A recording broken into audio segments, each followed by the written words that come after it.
Halo Infinite's multiplayer has come a long way from when it first launched. The Halo formula remains strong and there is no other shooter like it. But despite this and despite its notable legacy, Halo Infinite has struggled to really make its mark, mostly down to a terribly paced content plan for a live service game. But the old 343 leadership has been replaced and Halo Infinite has done a complete U-turn. It's a far cry from the state it launched in, and now Halo Infinite demands your attention.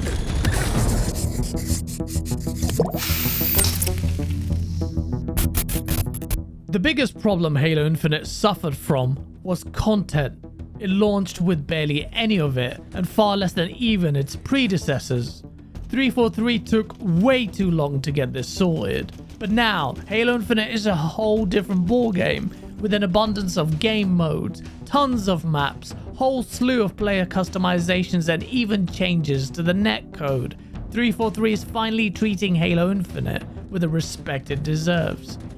Games are found almost instantaneously. Almost all games are low latency games, and there is so much more map variety spread across game modes that games never end up feeling stale.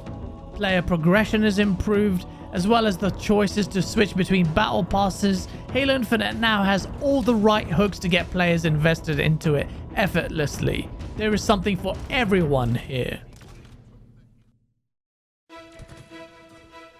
The maps are perhaps the biggest improvement in Halo Infinite. The launch maps for the games just felt a little bit soulless. The legacy or classic maps put the launch ones to shame, in my opinion.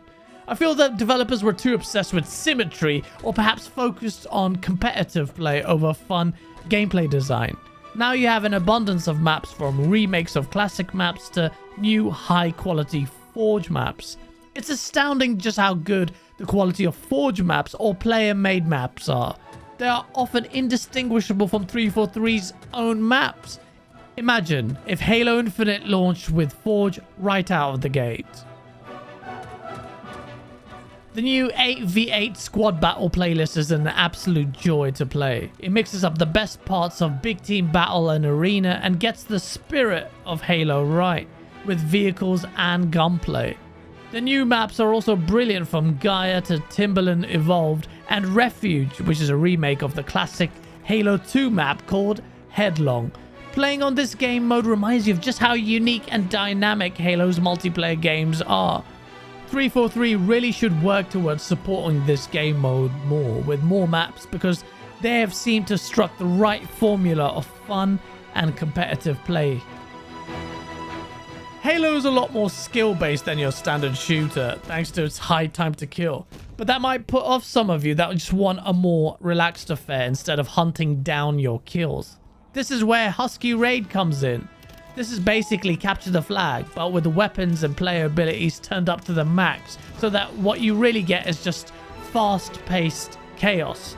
Map designs are also very simplistic, basically chucking you into a long corridor, and it just works. It reminds me of the gun game type playlist on Counter-Strike, and its popularity speaks for its appeal. The abundance of armor customizations also deserves special mention. There's so many armor pieces to unlock, although they are locked behind battle passes and the store. There are a handful of really good armor sets in my opinion, and I think there are an awful lot of absolutely terrible looking armor pieces. However, it seems like players love them and like making grotesque looking Spartans. I can't speak for the taste of others. Well, yes I can. Their taste sucks! Whilst I maintain that the cat ears and the silly digital mohawks cheapen the spirit of Halo's aesthetics, they seem to have found their crowd, you pieces of... But now, you can switch and mix and match up your armor pieces, which you couldn't do for ages despite 343's original promises. It's quite nice to see a whole variety of different Spartans doing battle, even if they look ugly as... Gunplay. There's something about Halo's gameplay that is so satisfying. The dynamism brought about by the mix of physics, vehicles, a huge variety of really unique weapons, and player abilities makes Halo Infinite just a joy to play. The game is still snappy and gets that dopamine release as you get those multi-kills. Old Halo faithful will still find things to frustrate them, like AFK players that are not being penalized at all, as you often find players just standing still as you're breaking your back trying to do an objective, you pieces.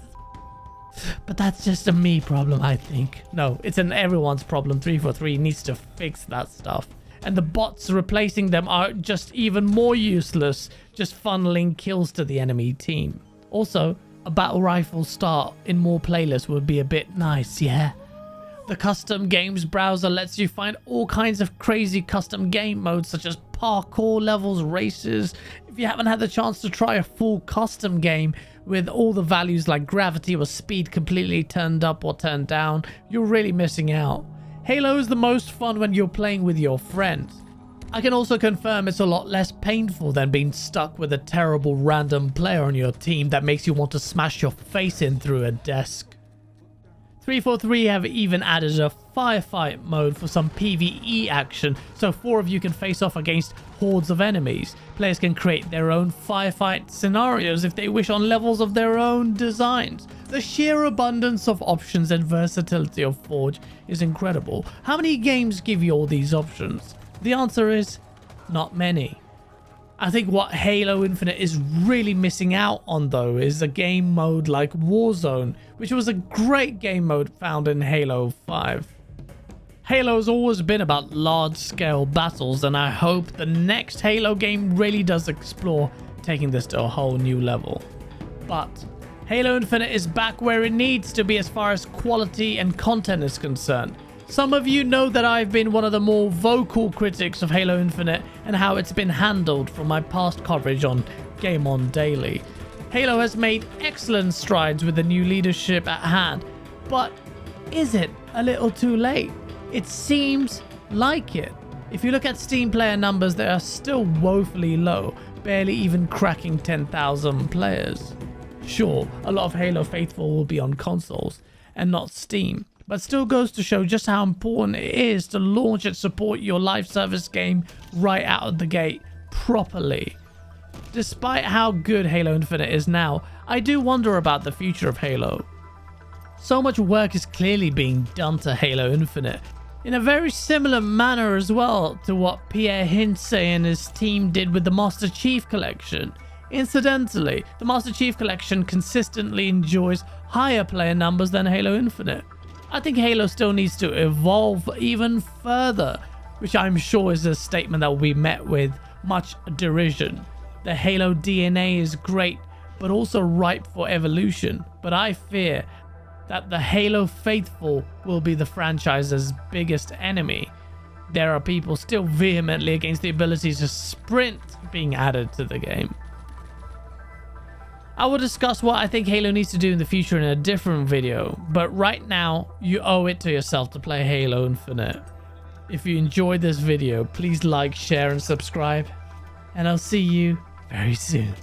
Thank you.